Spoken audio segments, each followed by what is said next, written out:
as actors on the show, we're not let into the Easter eggs. When it's respectful for a showrunner, if he respects the actors he's working with, or likes their work, or if they become a really big part of a show and have been on the show for a while, to come and tell you before you open the script to see if you're going to be finally coming to your demise or to your end.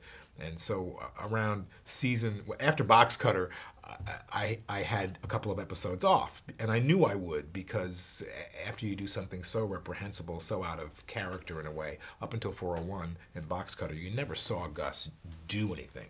He would give orders, he would threaten people, he was very intense, but in Box Cutter, he actually did the act himself. And I remember walking down the hall somewhere around the second or third episode when I came back, and Vince was all excited. He said, "Oh my gosh, it was so amazing what you did. We're cutting it now, we're editing. It's just, I can't even believe how much you say by saying nothing with your eyes and with your body and your physicality."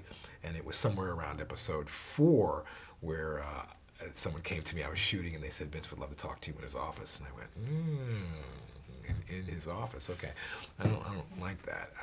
They said, "No, he wants to see you and just have a little discussion." So I walked into his office and I started talking. I said, "So Vince, I want to direct an episode." And he said, "Yeah, I know Brian is really like you to do that as well. And Brian's one of the producers, and he has great confidence and faith in you." And he said, "So I want to tell you a little bit about what might happen in season 4." So we talked a little bit about the Pinochet connection, and a little bit about the possibility of extending Gus's family. And then he got up and he says, let me close the door for a minute." I said, no, sit down. And he looked at me. And Vince is a pretty tall guy, and he has some stature to him. And he looked at me quizzically. And I said, no, Vince, I mean it. Sit down. And he didn't know what to say. I got my Gus face on. I got really, really quiet. And I just stared at him.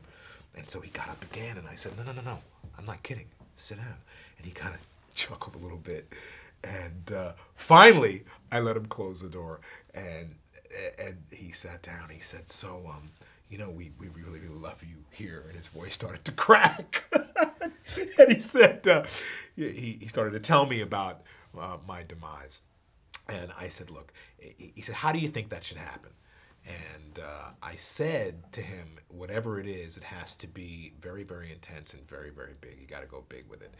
If this is a Western," and sometimes we talk about Breaking Bad and we liken it to a Western.